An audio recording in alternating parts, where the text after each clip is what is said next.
Karl Marx was born on May 5, 1818, in the city of Trier, located in the Rhineland region of what was then part of the Kingdom of Prussia.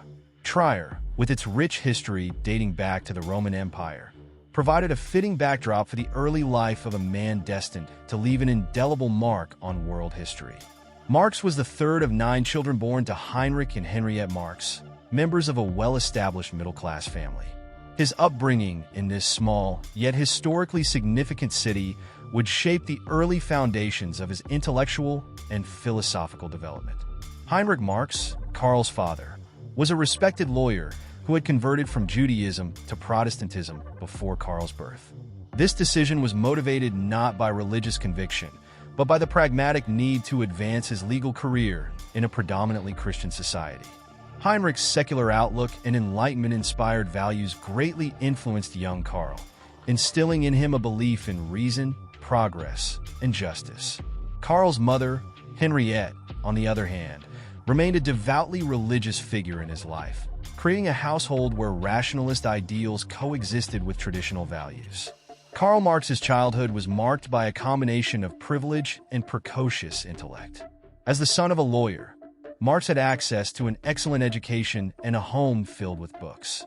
Heinrich was deeply interested in philosophy and literature, and his library became an early refuge for Karl, where he was introduced to the works of Voltaire, Rousseau, and other Enlightenment thinkers. These formative experiences ignited a lifelong passion for learning and a commitment to critical thought. Trier, however, was not without its contradictions. The city was a microcosm of the broader political and social tensions of early 19th century Europe.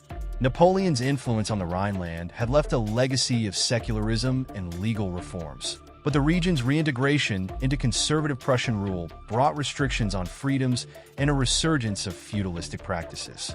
These tensions were not lost on the young Marx, who witnessed the disparities between the emerging bourgeoisie, the working poor, and the remnants of aristocratic power. As a student, Marx exhibited remarkable academic potential. He attended the Friedrich Wilhelm Gymnasium in Trier, where he excelled in humanities subjects such as literature, history, and Latin. His teachers described him as an ambitious and inquisitive young man, though sometimes prone to rebellion against authority. These traits foreshadowed the critical and confrontational spirit that would define his later work. In his final year at the gymnasium, Marx wrote a thought-provoking essay titled The Union of Believers with Christ, which, despite its religious title, revealed his emerging skepticism toward organized religion and his fascination with philosophical inquiry. The Marx household was not immune to the economic challenges of the time. Heinrich Marx, though successful, faced increasing financial strain due to the political and economic volatility of Prussia. These challenges exposed Karl to the realities of material hardship, an experience that would later inform his critique of economic systems and his empathy for the working class. Even as a child, Marx was acutely aware of the disparities in wealth and power, laying the groundwork for his lifelong commitment to social justice. In 1835, at the age of 17, Marx left Trier to enroll at the University of Bonn, eager to broaden his horizons and pursue higher education. His departure marked the beginning of a journey that would take him far from the confines of his provincial hometown and into the intellectual and political arenas of Europe. At Bonn, Marx initially studied law, following in his father's footsteps, but he quickly became more interested in philosophy and literature, showing an early preference for the abstract over the practical. Despite his promising start, Marx's time at Bonn was marked by episodes of youthful excess. He became involved in student societies, some of which were known for their liberal political views and raucous behavior. This period of relative freedom allowed Marx to explore new ideas and assert his independence, though it also led to conflicts with university authorities and his father, who worried about his son's future. Recognizing the need for discipline, Heinrich Marx transferred Karl to the University of Berlin in 1836, where his intellectual development would reach new heights. The move to Berlin marked the end of Marx's formative years in Trier, but the experiences and values he absorbed during this time remained with him throughout his life. His upbringing in a region torn between progress and conservatism, his exposure to Enlightenment ideals, and his early encounters with inequality all contributed to shaping his worldview.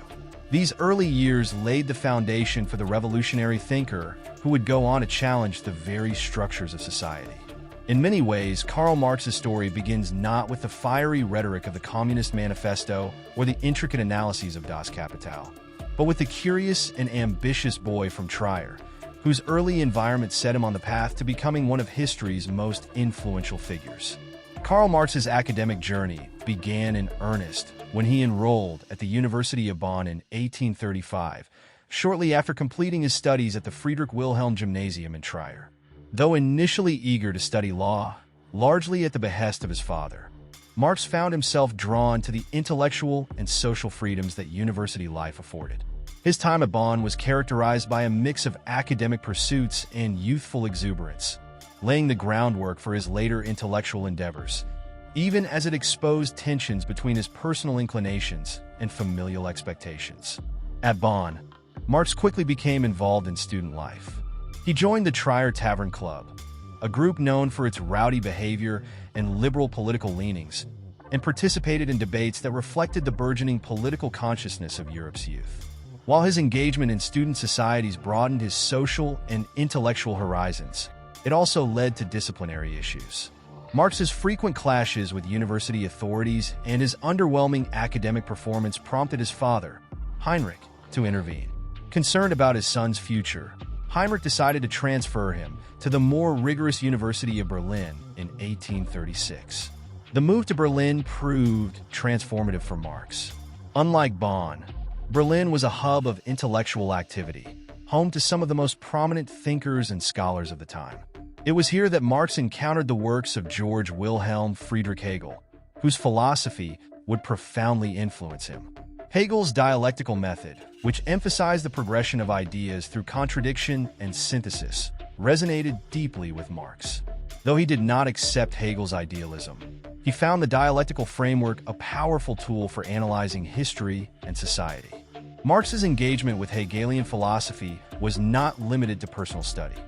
He also became involved with the Young Hegelians, a group of radical intellectuals who sought to apply Hegel's ideas to critique religion, politics, and society. Under the influence of figures like Ludwig Feuerbach and Bruno Bauer, Marx began to question the role of religion and ideology in maintaining social hierarchies. Feuerbach's critique of religion, which argued that theological constructs were projections of human desires, particularly impressed Marx, leading him to adopt a materialist perspective that prioritized the tangible conditions of human existence over abstract ideals. During this period, Marx also immersed himself in a wide range of other intellectual traditions. He studied the works of classical economists like Adam Smith and David Ricardo, whose theories on labor, value, and production provided the foundation for his later critiques of capitalism. Additionally, he delved into French socialist thought, particularly the works of Henri de Saint-Simon and Charles Fourier, which introduced him to the idea of a society organized around collective well-being rather than individual profit. These diverse influences began to coalesce into a distinctive worldview, though Marx's ideas were still in their formative stages. The University of Berlin also exposed Marx to the political realities of Prussia, a state characterized by authoritarian rule and censorship. The government's repression of dissent and its efforts to control intellectual activity deeply affected Marx, reinforcing his belief in the need for systemic change. His growing disillusionment with the Prussian state found expression in his academic work, including his doctoral dissertation, The Difference Between the Democritean and Epicurean Philosophy of Nature. Completed in 1841, this work, though ostensibly focused on ancient Greek philosophy, revealed Marx's emerging materialist approach and his interest in the relationship between human thought and material conditions. After earning his doctorate from the University of Jena, where academic requirements were less stringent than in Berlin, Marx sought to establish himself as a scholar and journalist. He initially aspired to a career in academia, but his association with the Young Hegelians and his increasingly radical views made this path untenable. The Prussian government, wary of intellectuals who challenged the status quo, effectively barred him from obtaining a university position. This setback, while disappointing, redirected Marx's energies toward journalism, a field in which he could more directly engage with contemporary social and political issues. In 1842, Marx began contributing to the Rheinische Zeitung, a liberal newspaper based in Cologne. As editor, he used the platform to critique Prussian policies, advocate for press freedom, and highlight the plight of the working class. His articles, characterized by sharp analysis and impassioned rhetoric, attracted both admiration and controversy. The Prussian authorities, alarmed by the newspaper's radical tone, eventually shut it down in 1843. This experience not only cemented Marx's commitment to activism, but also underscored the challenges of opposing entrenched power structures.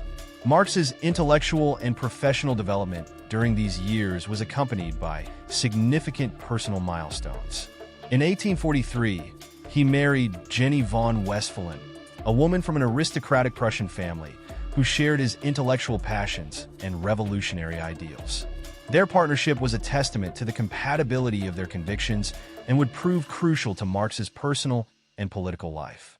Jenny's unwavering support provided him with a source of stability amidst the tumult of his career and activism. The period Marx spent in Bonn and Berlin was a time of intense intellectual growth and ideological formation. It was during these years that he moved away from the idealism of his early education and toward the materialist philosophy that would define his later work.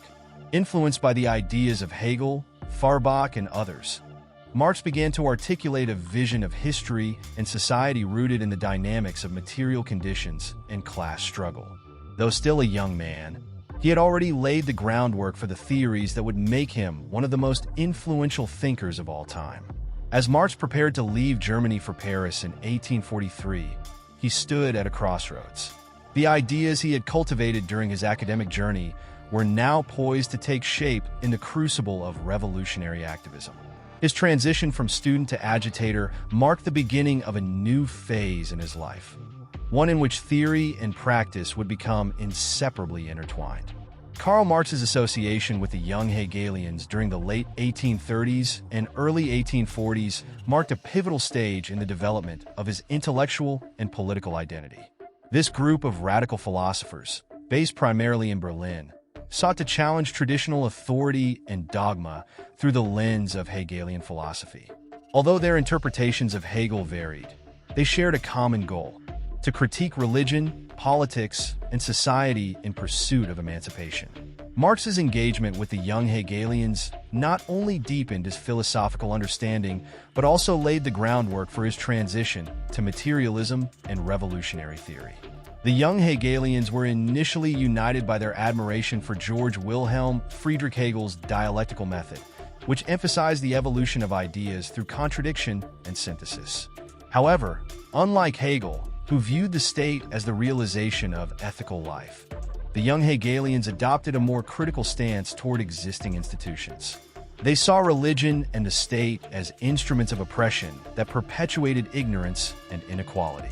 Key figures in the movement, such as Ludwig Feuerbach, Bruno Bauer, and David Strauss, played significant roles in shaping Marx's early thought. Ludwig Feuerbach, in particular, had a profound influence on Marx during this period. Feuerbach's seminal work, The Essence of Christianity, 1841, argued that religion was a human creation, a projection of humanity's own ideals and aspirations onto an imaginary deity. By demystifying religion, Feuerbach revealed how it served to alienate people from their own potential and to uphold existing social hierarchies. This critique resonated deeply with Marx, who extended Feuerbach's analysis to explore how other ideologies, particularly those tied to politics and economics, functioned to maintain systems of power. While Feuerbach's materialist critique of religion inspired Marx, the two thinkers diverged in their conclusions. Feuerbach's focus remained largely on philosophical critique, while Marx began to see the need for practical action to transform society.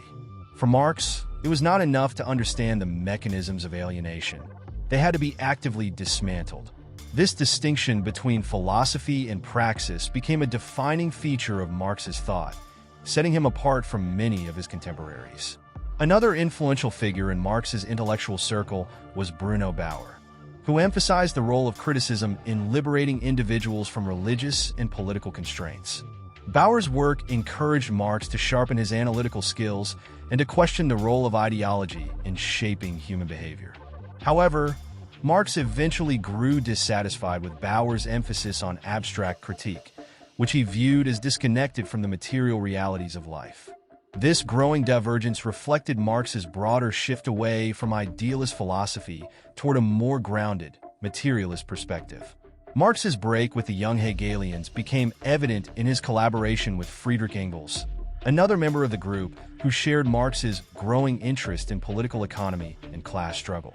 Together, Marx and Engels began to critique the limitations of the young Hegelians, arguing that their focus on religious and philosophical critique failed to address the root causes of social inequality.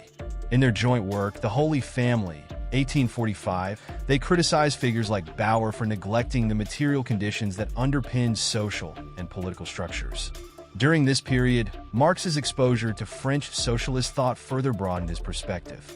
His move to Paris in 1843 brought him into contact with the works of thinkers like Henri de Saint-Simon, Charles Fourier, and Pierre-Joseph Proudhon, who emphasized the need for collective solutions to economic and social problems.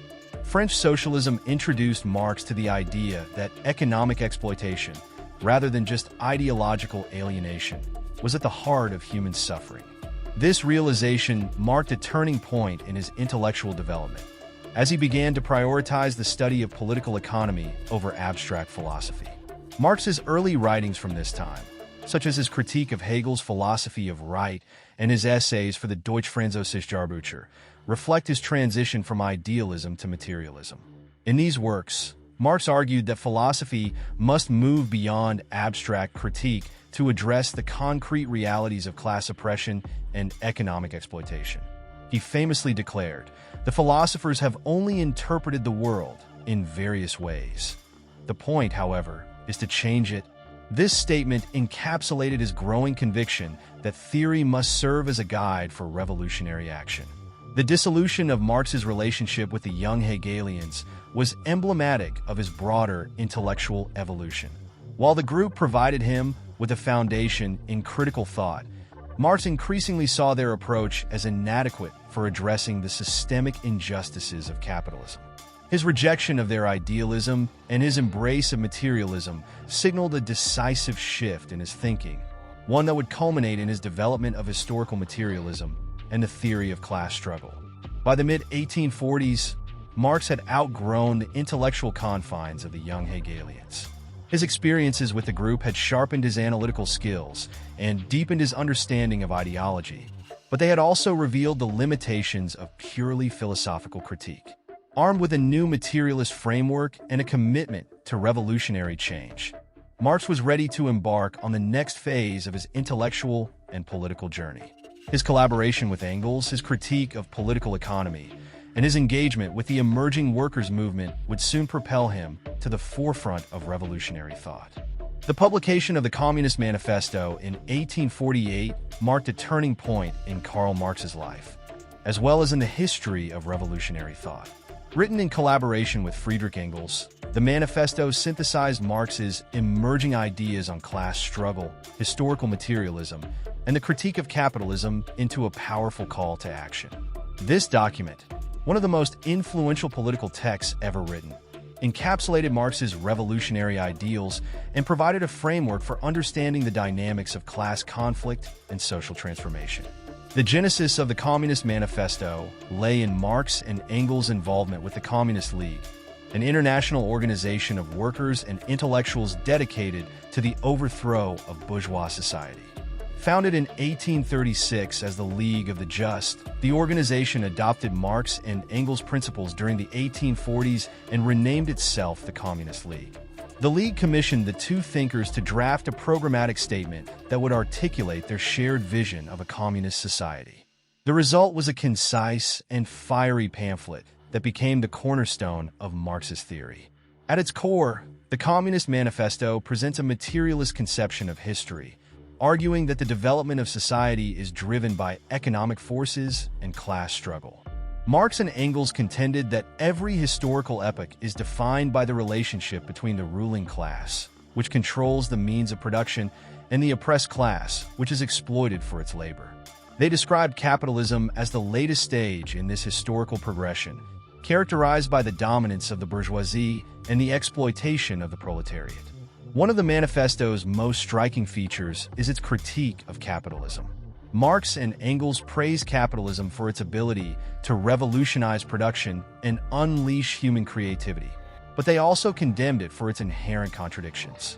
They argued that capitalism concentrates wealth and power in the hands of a few, creates alienation by separating workers from the fruits of their labor, and generates crises of overproduction that destabilize the economy. These contradictions, they believed, would ultimately lead to the collapse of capitalism and the emergence of a communist society. The manifesto's famous opening lines, "The history of all hitherto existing society is the history of class struggles," underscore its central thesis, that social change is driven by the conflict between classes. Marx and Engels saw the proletariat as the revolutionary agent capable of overthrowing the bourgeoisie and creating a classless, stateless society. They argued that the emancipation of the working class required not only the abolition of private property, but also the dismantling of the structures that perpetuate inequality. In addition to its theoretical insights, the Communist Manifesto was a rallying cry for action. Marx and Engels called on workers to unite across national boundaries, recognizing that their interests were fundamentally opposed to those of the bourgeoisie. The manifesto's closing exhortation, "Workers of the world, unite. You have nothing to lose but your chains," became a timeless slogan for the labor movement and a symbol of international solidarity. The timing of the manifesto's publication coincided with a wave of revolutionary uprisings across Europe in 1848. Known as the Revolutions of 1848, these movements sought to challenge authoritarian regimes and demand greater political and social rights.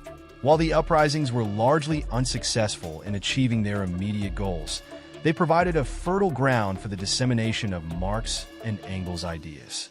The manifesto gained significant attention among radical circles, although it would take decades for its full impact to be realized. Despite its enduring influence, the manifesto was not without its critics. Some argued that its analysis of capitalism was overly deterministic, reducing complex social dynamics to economic factors. Others questioned the feasibility of a stateless, classless society and criticized Marx and Engels for their perceived neglect of individual liberties.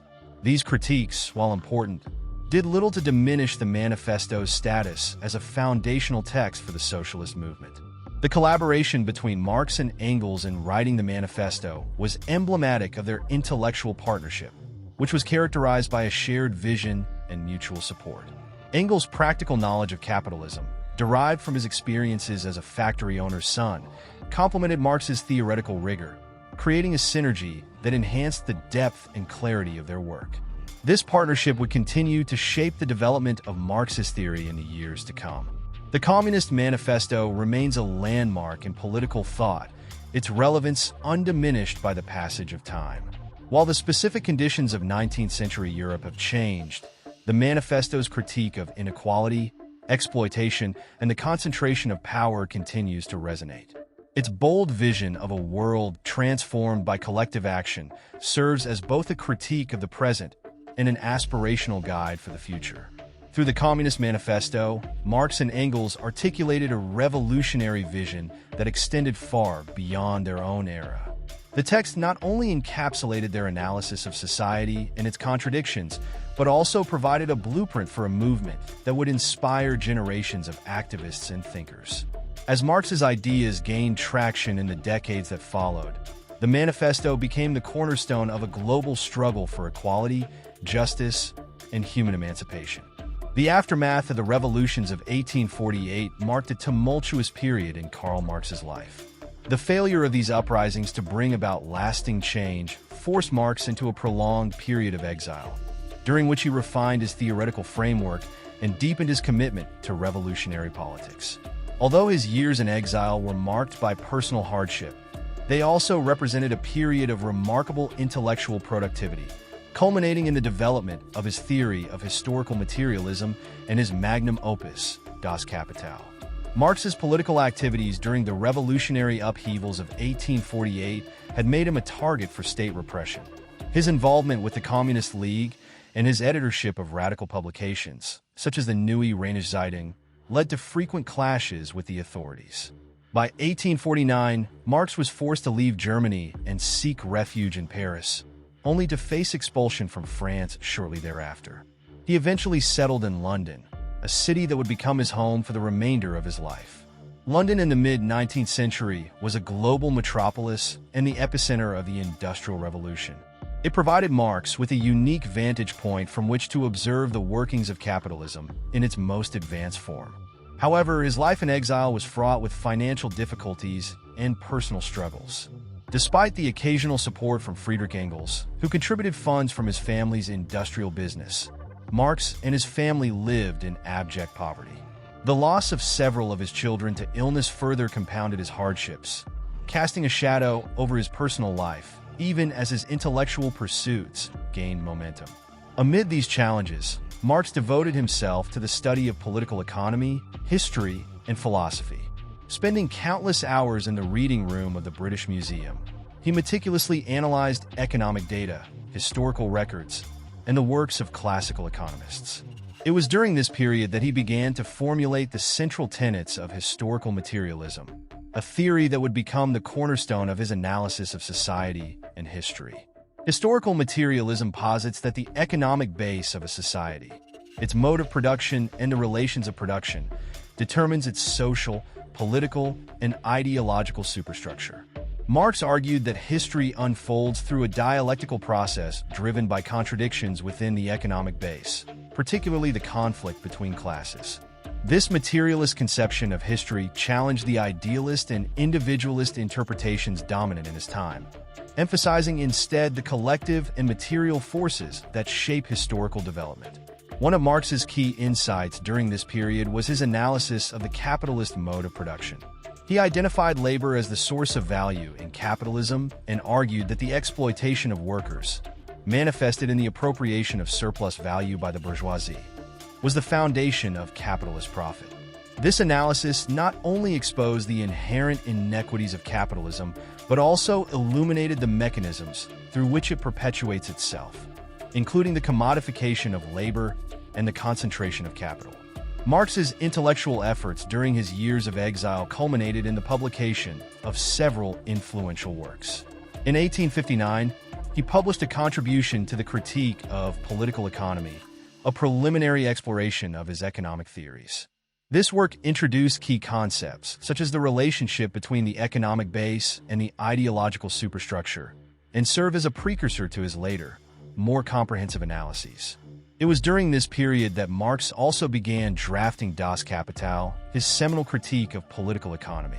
The collaborative relationship between Marx and Engels continued to flourish during these years. Engels' support was not only financial, but also intellectual. He provided critical feedback on Marx's drafts and contributed his own research and analysis to their shared projects. The two men maintained an extensive correspondence, discussing everything from theoretical developments to the practical challenges of organizing the working class. This partnership was instrumental in the evolution of Marx's theory and its dissemination among socialist movements. Marx's exile also brought him into contact with a wide network of radical thinkers and activists. London's vibrant émigré community included exiled revolutionaries from across Europe, many of whom shared Marx's commitment to socialism and international solidarity. Marx became an active member of the International Workingmen's Association, or the First International, which sought to unite workers' movements across national boundaries. His involvement with the International provided a platform for promoting his ideas and engaging with the practical challenges of organizing a global working-class movement. Despite the hardships of exile, Marx remained resolute in his belief in the transformative potential of the working class. He saw the struggles of workers not merely as isolated conflicts, but as part of a broader historical process leading toward the abolition of capitalism and the establishment of a communist society. His writings during this period, though often dense and analytical, were infused with a sense of urgency and conviction, reflecting his unwavering commitment to revolutionary change. The years of exile were a crucible in which Marx's ideas were forged and refined. They tested his resilience and deepened his understanding of the social and economic forces shaping the modern world. Though he lived much of his life in relative obscurity and poverty, Marx's intellectual legacy from this period laid the groundwork for a movement that would challenge the foundations of global capitalism. As his ideas began to gain traction among workers' organizations and socialist movements, Marx emerged not only as a theorist, but also as a symbol of resistance and hope for the oppressed. The publication of Das Kapital stands as Karl Marx's most enduring intellectual achievement, a monumental work that profoundly reshaped economic theory, social science, and political thought. Conceived as a multi-volume critique of the capitalist mode of production, the first volume, published in 1867, remains the centerpiece of Marxist economic theory. In this work, Marx synthesized decades of research and theoretical development, offering a comprehensive analysis of the mechanisms of capitalism, its contradictions, and its historical trajectory. Marx's primary goal in Das Kapital was to uncover the laws governing the capitalist system. He approached this task by building on the classical economics of Adam Smith, David Ricardo, and others, while fundamentally reinterpreting their concepts. Where classical economists saw capitalism as a natural and harmonious system, Marx revealed its inherent contradictions and exploitation. Central to his analysis was the concept of surplus value, which he argued was the source of profit under capitalism and the key to understanding its exploitative nature. The cornerstone of Marx's critique was his labor theory of value, which posits that the value of a commodity is determined by the socially necessary labor time required to produce it. Marx argued that under capitalism, workers produce more value during their labor than they receive in wages. This surplus value is appropriated by capitalists as profit, a process that Marx identified as the essence of exploitation. By reducing human labor to a commodity, capitalism alienates workers from the products of their labor, their own creative potential, and their fellow human beings. Marx also explored the dynamics of capital accumulation, demonstrating how the drive for profit compels capitalists to reinvest surplus value into production. This process leads to the concentration of wealth and resources in the hands of a few, while intensifying competition among capitalists and exacerbating inequalities. Over time, Marx argued, the accumulation of capital creates systemic crises, including overproduction, market saturation, and declining profit rates, which destabilize the economy and expose its contradictions. One of the most significant contributions of Das Kapital was its analysis of commodity fetishism. Marx used this term to describe the way capitalist society obscures the social relationships underlying economic transactions. In a capitalist system, commodities appear to have value independent of the labor that produces them, giving rise to a form of mystification. This phenomenon, Marx argued, serves to reinforce the dominance of capitalist relations by disguising their exploitative nature and perpetuating ideological illusions. While the first volume of Das Kapital focuses on production, Marx intended subsequent volumes to address the circulation and distribution of capital. Although he did not complete these volumes during his lifetime, Friedrich Engels compiled and edited the second and third volumes from Marx's drafts after his death. Together, these works provide a comprehensive critique of the capitalist economy, encompassing the production, exchange, and distribution of goods, as well as the role of finance and credit. The publication of Das Kapital did not immediately garner widespread recognition, but it had a profound impact on socialist movements and intellectual circles. Marx's meticulous analysis and theoretical rigor offered a scientific basis for understanding capitalism, challenging both liberal economics and utopian socialism. Over time, Das Kapital became a foundational text for Marxist theory, influencing generations of activists, scholars, and political leaders. Despite its groundbreaking insights, Das Kapital has faced criticism and debate. Some economists have questioned the validity of Marx's labor theory of value, while others have critiqued his predictions about capitalism's inevitable collapse. Additionally, The complexity and density of the text have posed challenges for readers, limiting its accessibility to a broader audience. Nevertheless, its core arguments about exploitation, inequality, and systemic crises remain highly relevant, particularly in the context of contemporary debates about globalization, labor rights, and economic justice. The intellectual rigor of Das Kapital was a testament to Marx's methodical approach to scholarship. His analysis was grounded in empirical data, historical research, and a dialectical methodology that sought to uncover the underlying dynamics of social and economic systems. This combination of theory and evidence distinguished Marx's critique from both abstract philosophical speculation and purely descriptive economics, positioning it as a powerful tool for understanding and transforming the world. Das Kapital was not merely an academic exercise. It was a revolutionary project aimed at arming the working class with the knowledge needed to challenge capitalist exploitation. For Marx, understanding the mechanics of capitalism was a prerequisite for its overthrow. He believed that the contradictions of the capitalist system would inevitably lead to its demise, paving the way for a communist society based on collective ownership, social equality, and human emancipation. Through Das Kapital, Marx left an indelible mark on the intellectual and political landscape. The work encapsulated his lifelong commitment to uncovering the structures of power and inequality that define capitalist society, while offering a vision of an alternative future. Though its completion was interrupted by Marx's untimely death, the legacy of Das Kapital endures as a cornerstone of critical thought and a rallying point for movements seeking to challenge the injustices of the capitalist system. The establishment of the International Workingmen's Association, IWA, commonly known as the First International, in 1864, marked a significant milestone in Karl Marx's political career. The organization aimed to unite workers across national boundaries to fight for better working conditions, political rights, and social emancipation. Marx played a central role in shaping the First International's ideological foundations and strategic direction, solidifying his reputation as a leader of the burgeoning socialist movement. The First International emerged in response to the growing industrialization and urbanization of Europe, which had led to the rise of organized labor movements. Workers across the continent faced harsh conditions, low wages, and limited political representation, fueling discontent and a desire for collective action.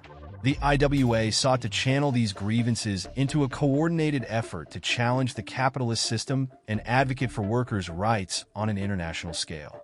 Marx's involvement in the First International began at its founding meeting in London in September 1864. While the organization included a diverse array of members, including trade unionists, anarchists, and socialists, Marx quickly emerged as one of its most influential figures.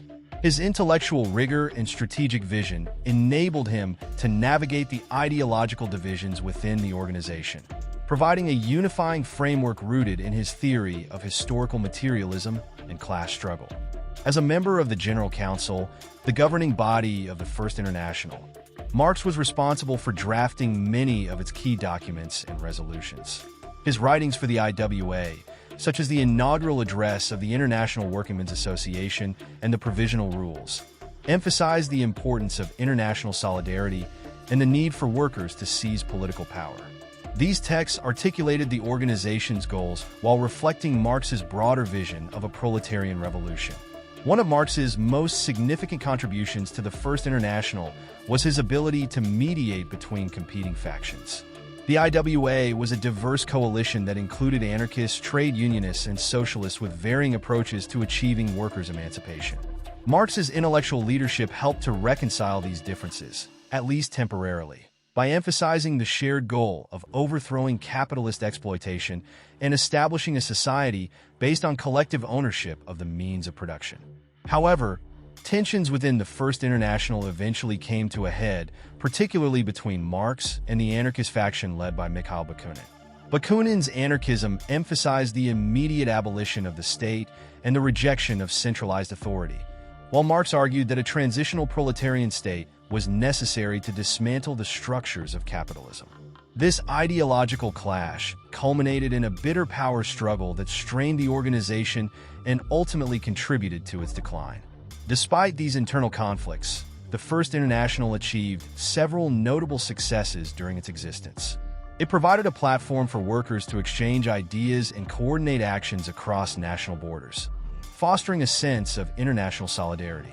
The IWA also played a crucial role in supporting labor strikes and advocating for workers' rights, helping to raise awareness of the exploitative conditions under capitalism and laying the groundwork for future labor movements.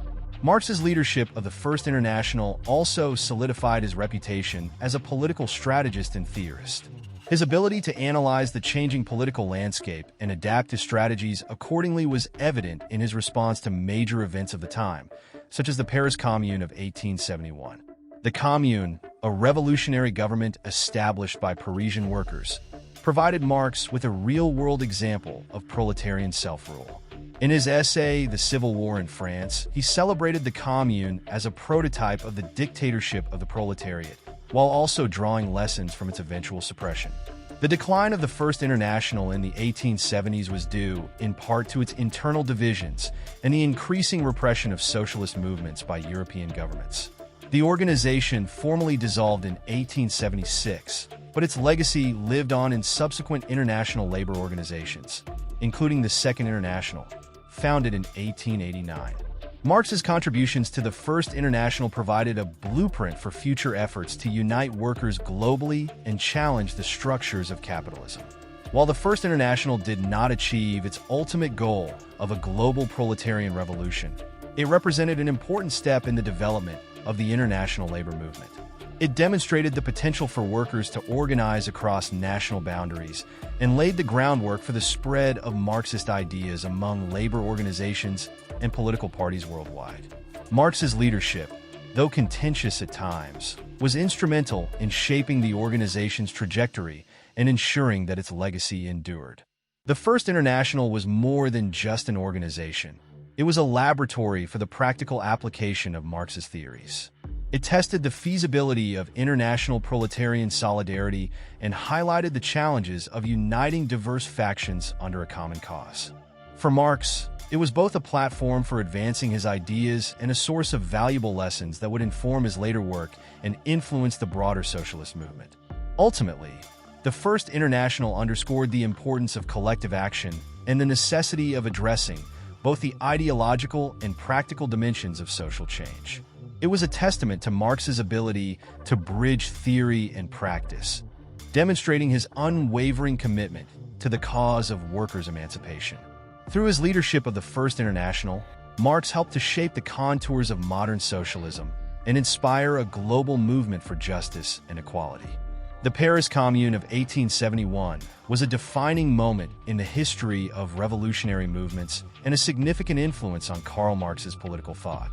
This short-lived experiment in workers' self-government provided a concrete example of proletarian power and served as a critical case study for Marx in his analysis of the transition from capitalism to communism. While its ultimate failure highlighted the challenges of revolutionary governance, the Commune profoundly shaped Marx's conception of the dictatorship of the proletariat and his vision of a post-capitalist society. The Paris Commune arose in the aftermath of the Franco-Prussian War, during which France suffered a humiliating defeat and Emperor Napoleon III was deposed. In the political vacuum that followed, tensions between the working class and the bourgeois government escalated, fueled by widespread poverty, inequality, and resentment toward the conservative leadership of the newly established Third Republic. On March 18, 1871, workers in Paris seized control of the city, declaring it an autonomous commune and establishing a revolutionary government. For Marx, the Commune represented a groundbreaking experiment in proletarian rule. Unlike previous revolutions that merely replaced one ruling class with another, the Commune sought to dismantle the structures of bourgeois power and establish a government based on direct participation by the working class.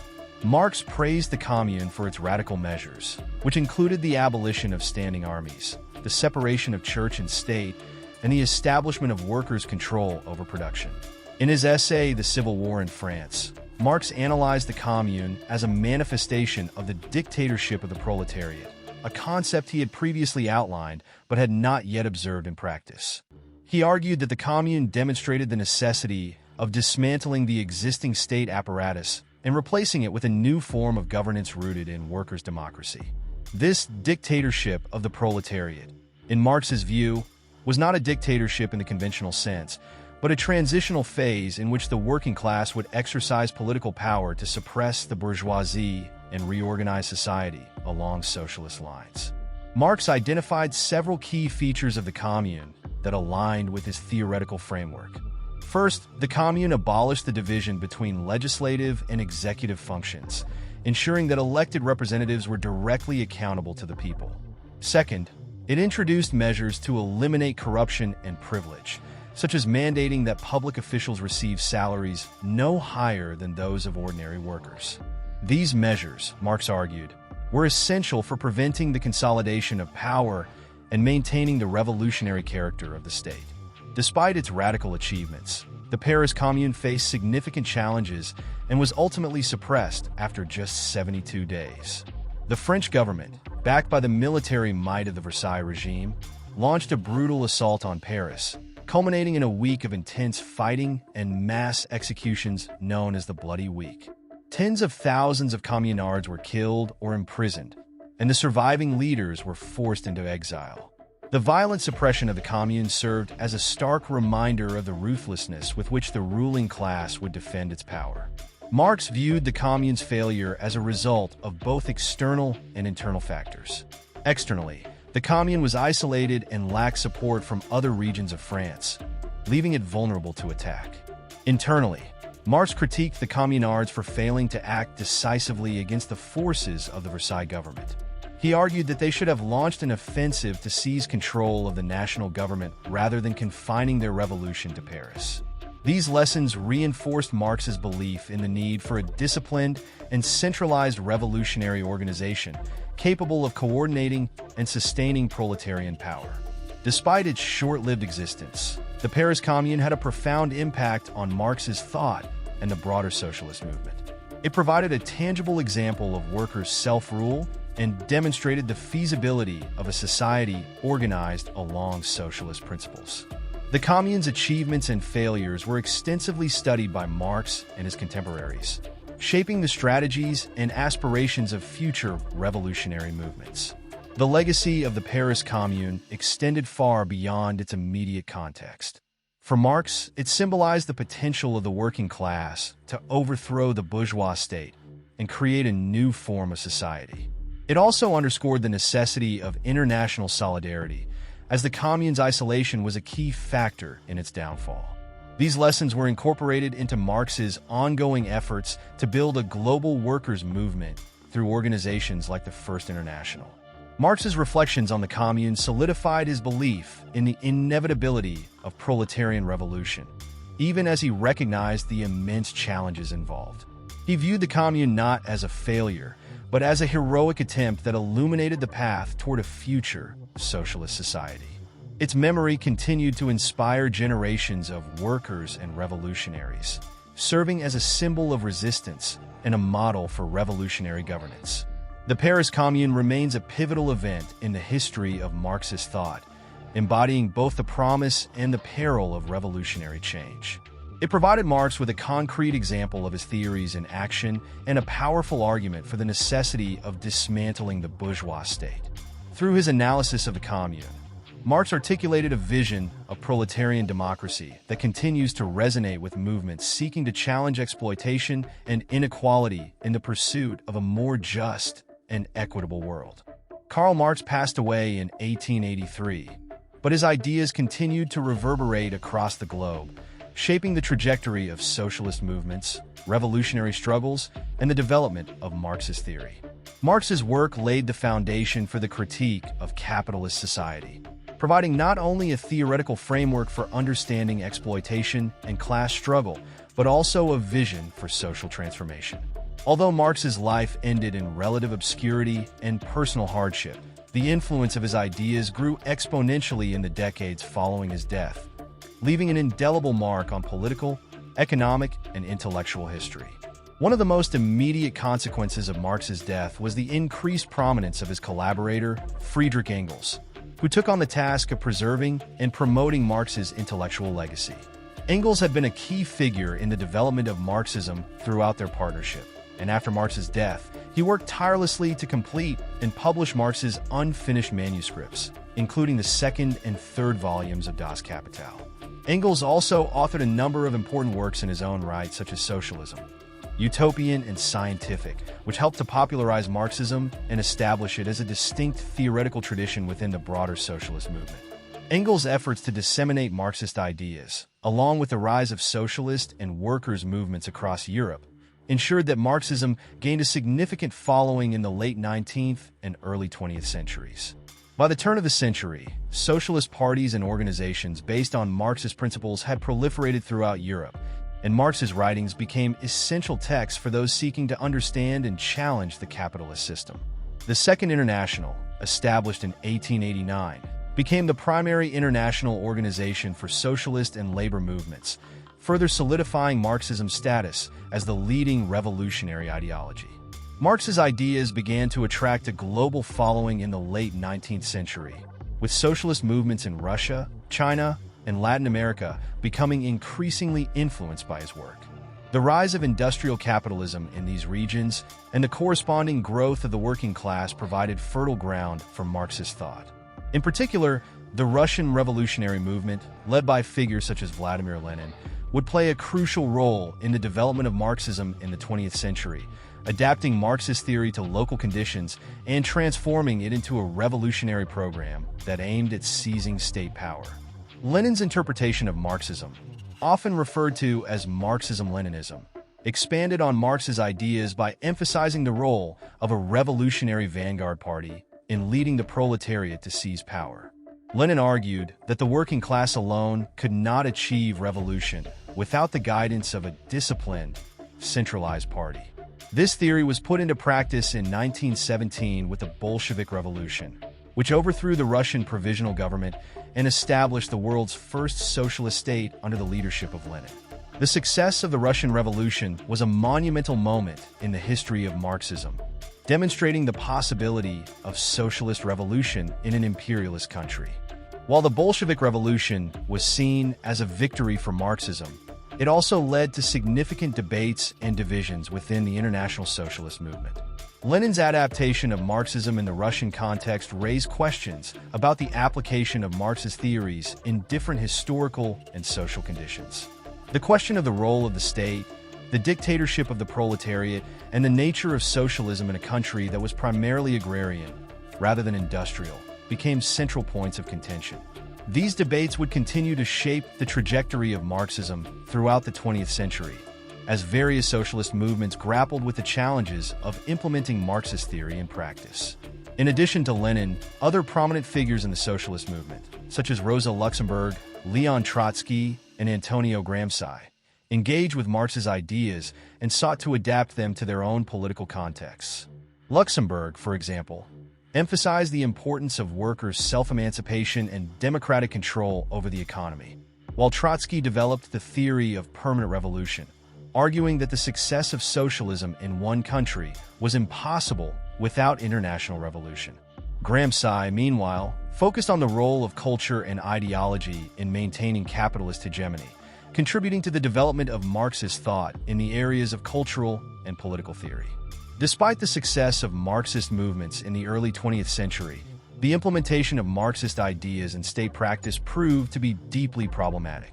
The Soviet Union, under Lenin and later Joseph Stalin, became the world's first socialist state, but its authoritarian character and the centralization of power in the hands of the state led many to question whether the vision of Marx had been realized or distorted. The bureaucratic nature of the Soviet regime, the purges of dissenters, and the lack of democratic control within the party were seen by critics as a betrayal of the core principles of Marxism, particularly the idea of workers' self-rule and the withering away of the state. In the decades following the Russian Revolution, the influence of Marxism continued to spread, particularly in the context of anti-colonial struggles and movements for national liberation. Marxist thought provided a framework for understanding imperialism and colonial exploitation, and many of the most prominent anti-colonial leaders, such as Mao Zedong in China and Che Guevara in Latin America, were deeply influenced by Marxist theory. These revolutionary movements sought to apply Marxist ideas to the specific conditions of colonialism and imperialism, leading to the development of new forms of Marxist analysis and practice. The legacy of Marxism in the 20th century was thus marked by both its successes and its contradictions. Marx's theories provided the intellectual foundation for movements that sought to overthrow capitalism and build a socialist world. Yet the actualization of his ideas often deviated from his original vision. The contradictions between Marxist theory and the practices of Marxist states led to ongoing debates within the left, with some arguing for a return to the principles of democratic socialism, while others sought to refine Marxism to address the challenges of modern capitalism. In the contemporary era, Marxism remains a powerful tool for critiquing capitalism and understanding the forces that shape global inequality. But it faces new challenges in a rapidly changing world. The rise of neoliberalism, the increasing concentration of wealth, the expansion of global capitalism, and the continued crises of capitalism have given new relevance to Marxist analysis.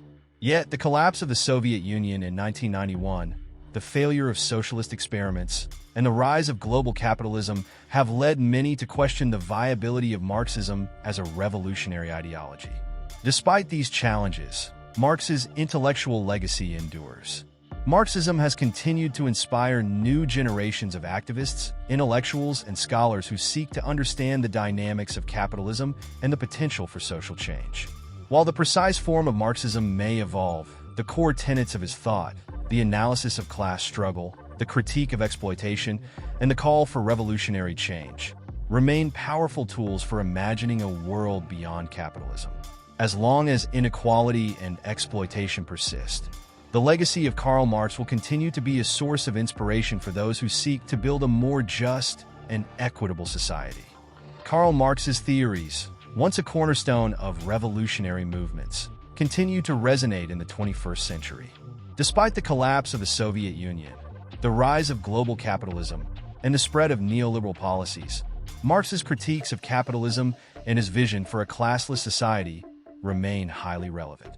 In the face of increasing inequality, environmental crises, and the concentration of wealth in the hands of a few, Marx's analysis of the structures of power and exploitation offers valuable insights into the functioning of modern societies. The enduring influence of Marxism can be seen not only in academic discourse, but also in political activism, social movements, and the ongoing search for alternatives to the prevailing capitalist system. One of the key reasons for the continued relevance of Marxism is its foundational critique of capitalism. Marx's analysis of the capitalist system, with its inherent contradictions, remains an essential tool for understanding the dynamics of modern economies. The growing wealth gap, the intensification of labor exploitation, and the dominance of multinational corporations are all aspects of capitalism that Marx identified as systemic problems. In a world where economic crises, such as the 2008 global financial collapse and the ongoing effects of the COVID-19 pandemic, continue to expose the fragility of capitalist economies, Marx's insights into the instability and exploitation inherent in capitalism resonate more than ever. In the 21st century, the concentration of wealth and power in the hands of a small elite has become even more pronounced. The rise of tech giants like Amazon, Google, and Facebook, the power of multinational corporations in shaping political agendas, and the increasing wealth of the top 1% contrast sharply with the stagnation of wages and the erosion of job security for much of the working population. Marx's theory of surplus value, which explains how wealth is generated through the exploitation of labor, offers a framework for understanding these growing disparities. The capitalist mode of production, in Marx's view, relies on the extraction of surplus value from workers, which is then accumulated by the owning class. This unequal distribution of wealth, Marx argued, is a fundamental feature of capitalism that leads to social and economic crises. The role of the state in maintaining capitalist interests also remains a crucial issue in the 21st century. Marx's idea that the state functions as an instrument of class domination is evident in contemporary politics, where state policies often protect the interests of capital while neglecting the needs of the working class. In many countries, austerity measures, privatization of public services, and deregulation of industries serve the interests of corporations and the wealthy, further entrenching inequality. Marx's theory of the state provides a critical lens through which to understand the ways in which governments serve the interests of the capitalist class, often at the expense of the majority. Marx's concept of imperialism, as articulated in his writings on colonialism and global capitalism, has also proven to be highly relevant in the contemporary world. The exploitation of workers in the global south, the extraction of resources from impoverished nations, and the dominance of multinational corporations in the global economy reflect the continuing relevance of Marxist analysis in understanding global power dynamics. In many parts of the world, the legacy of colonialism continues to shape economic relations, with former colonial powers maintaining economic dominance over their former colonies. Marx's theory of imperialism, which views imperialist expansion as a natural outcome of capitalist accumulation, remains a key tool for understanding the relationship between rich and poor nations in the 21st century. Environmental crises, such as climate change, also bring new dimensions to the relevance of Marx's work. Marx's critique of the capitalist mode of production, which emphasizes the relentless drive for profit, is particularly applicable to the environmental degradation caused by unregulated industrial growth. Capitalism's tendency to externalize costs, such as pollution and environmental destruction, while prioritizing profit maximization, is at the heart of many contemporary ecological crises. Marx's idea of the metabolic rift, the disconnection between human society and the natural world under capitalism, provides a framework for understanding the ways in which capitalist exploitation leads to environmental harm. In the face of climate change, Marx's thought offers a critique of the economic system that prioritizes profit over sustainability. While Marx's ideas continue to influence political and economic analysis, his vision of socialism as the inevitable outcome of class struggle remains a topic of debate. The experience of 20th century socialist states, particularly the Soviet Union, has led many to question the practical viability of Marxism. Critics argue that the authoritarianism and bureaucratic centralization associated with many Marxist-Leninist regimes contradicted Marx's original vision of a classless, stateless society. These critiques have prompted some Marxists to reconsider the role of the state and the strategies necessary to achieve socialism. Contemporary Marxists, including thinkers like David Harvey and Slavoj Žižek, continue to engage with Marx's ideas, developing new interpretations and strategies for building a socialist society in the 21st century. In addition to its theoretical contributions, Marxism has provided a framework for numerous social movements and political struggles. From labor movements to feminist and anti-racist struggles, Marxist thought has informed efforts to challenge systems of exploitation and oppression. The rise of movements such as Occupy Wall Street, the global climate justice movement, and the fight for workers' rights demonstrates the continued relevance of Marx's call for collective action to challenge capitalist systems of power. These movements, while diverse in their specific goals and tactics, share a common critique of the capitalist system and seek to build a more just and equitable society.